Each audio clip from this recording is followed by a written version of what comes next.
அல்ஹம்துலில்லாஹ் வஸலாத்து வஸ்ஸலாமு அலா ரசூலில்லாஹ் அம்மா பஅத். இந்த ரமலான் மாதத்தில் செய்யக்கூடிய இன்னும் ஒரு சிறப்பான அமல் தர்மம் செய்வது. மற்றவர்களுக்கு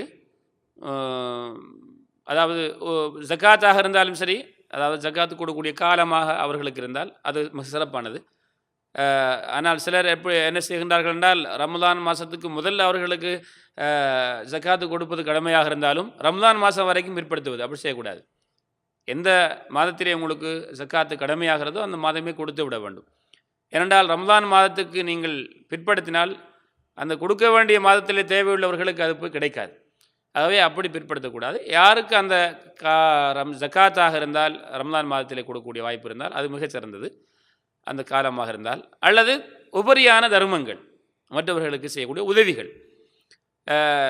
ஏனென்றால் இந்த மாதத்தில் செய்யக்கூடிய அமல்களுக்கு அல்லாஹ்விடத்தில் பொதுவாக அதிக நன்மைகள் கிடைக்கிறது.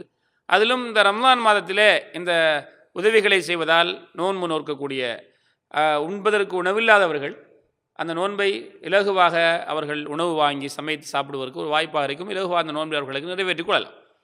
ஆகவே இந்த தர்மங்களை நீங்கள் என்ன செய்யுங்க, ரமலானில் அதிகமாக கொடுங்கள் மற்ற காலத்தை விட.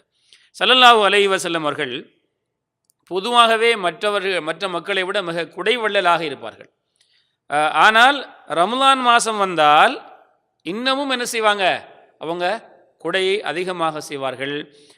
ஏன் ஸல்லல்லாஹு அலைஹி வஸல்லம் அவர்களிடத்தில் நான் முன்னால் சொன்னது போல ஜிப்ரீல் அலைஹிஸ்ஸலாம் ஒவ்வொரு இரவும் வந்து என்ன செய்வாங்க, சந்தித்து குர்ஆனை ஓதி கொடுப்பார்கள். ஸல்லல்லாஹு அலைஹி வஸல்லம் அவர்கள் இந்த மாதத்திலே வேகமாக வீசக்கூடிய காற்றை விட மிக குடை வெள்ளலாக இருப்பார்கள். அதிகமாக கொடுப்பாங்க. எல்லாருக்கும் அந்த குடைகளை செய்கிற மாதிரி அவங்க அதிகமாக கொடுப்பார்கள். அப்படிங்கிற இந்த ஹதீஸை நாம் பார்க்குறோம்.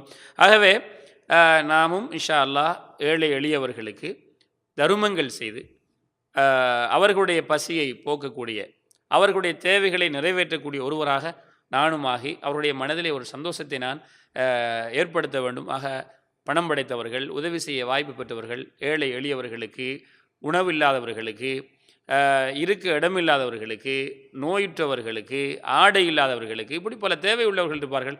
அவர்களுக்கு உங்களுடைய உதவி கரங்களை நீட்டுங்கள். அல்லாஹு தாலா அந்த மக்களுடைய கஷ்டங்களை நிறைவேற்றுவான், நமக்கும் அருள் புரிவான். அப்படிப்பட்ட ஒரு நல்ல வாய்ப்பையும் இந்த மாதத்திலே நாம் செய்ய தவறிவிடக்கூடாது. அல்லாஹ் எனக்கும் உங்களுக்கும் தௌஃபீக் செய்வானாக.